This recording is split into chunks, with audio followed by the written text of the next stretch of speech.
ஓம் சாந்தி. 29/8/2026 சனிக்கிழமை. வாணி தரும் வசந்தம். இனிமையான குழந்தைகளே, அனைத்து விஷயங்களிலும் சகிப்புத்தன்மையுடையவர் ஆகுங்கள். இகழ்ச்சி புகழ்ச்சி, வெற்றி தோல்வி அனைத்திலும் சமமாகிருங்கள். கேள்விப்பட்ட விஷயங்களில் நம்பிக்கை வைக்காதீர்கள். ஒரு பாபாவிடம் மட்டும் கேளுங்கள், மற்றவர்களிடம் கேட்காதீர்கள். வீணானவற்றை, மற்றவர்களை பற்றிய சிந்தனையில், வெளி விஷயங்களில் தங்களை நேரத்தை வீணாக்காமல் இருந்தால் ஆத்மா எப்போதும் முன்னேறும் கலையில் செல்லும்.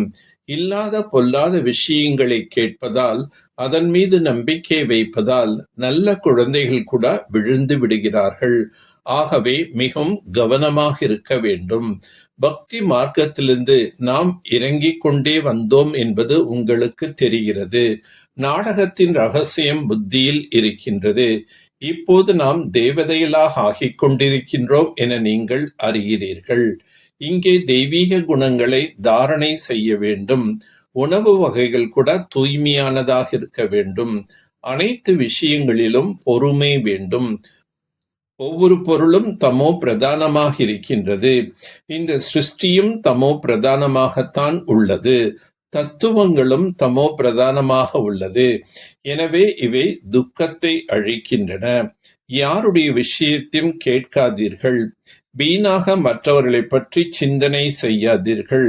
நான் ஆத்மா என்பதனை உறுதிப்படுத்திக் கொள்ளுங்கள். சதா ஆத்ம சிந்தனையில் இருங்கள். துவாபர யுகத்திலிருந்து ராவண ராஜ்யத்தில் நீங்கள் தேக உணர்வுடையவராக ஆகிறீர்கள். ஆகையால் இப்போது ஆத்ம உணர்வுடையவராக ஆகுவதற்கு உழைக்க வேண்டும். ஒரே ஒரு தந்தையை அனைவருக்கும் சுகத்தை அளிப்பவர் ஆவார்.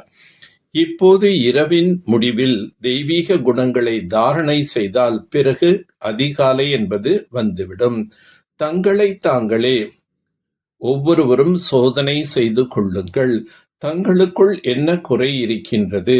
நான் மிகவும் இனிமையானவனாக மாறி இருக்கின்றேனா என்று தன்னை பாருங்கள்.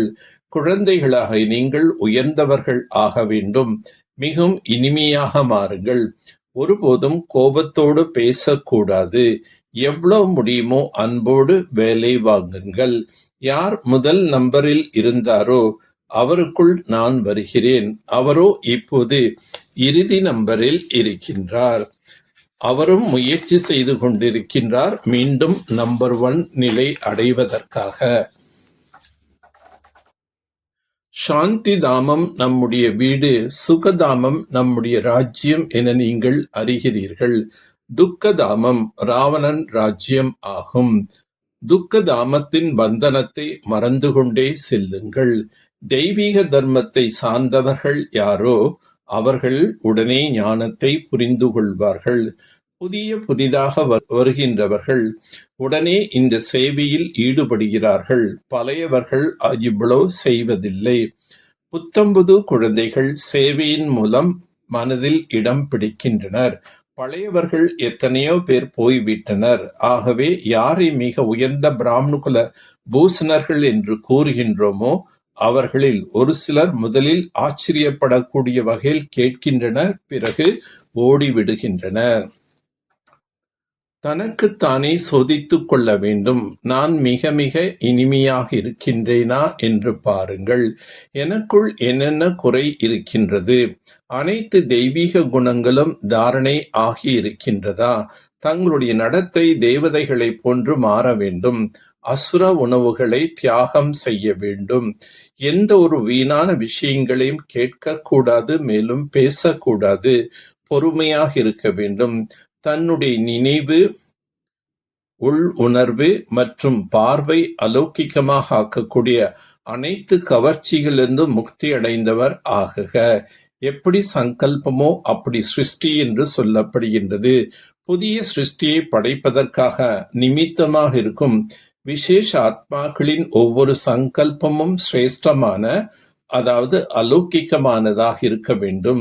நினைவு, விருத்தி மற்றும் திருஷ்டி அனைத்தும் அலௌகிகமானதாக மாறிவிடும்போது இந்த உலகத்தில் எந்த ஒரு நபரோ அல்லது எந்த ஒரு பொருளோ தன் பக்கம் ஈர்க்க முடியாது. ஒருவேளை இருக்கின்றதென்றால் நிச்சயம் அலௌகிக்க தன்மையின் குறைபாடு உள்ளது. அலௌகிக்க ஆத்மாக்கள் அனைத்து கவர்ச்சிகளிலிருந்தும் விடுபட்டிருப்பார்கள். இதயத்தில் பரமாத்மா அன்பு அல்லது சக்திகள் நிறைந்திருந்தால் மனதில் குழப்பம் வர முடியாது. சம்பூர்ண சத்திய தன்மையும் கூட தூய்மையின் அடிப்படையில்தான் அமைகின்றது. பவித்திர தன்மை இல்லை என்றால் சதா உண்மை தன்மை இருக்க முடியாது.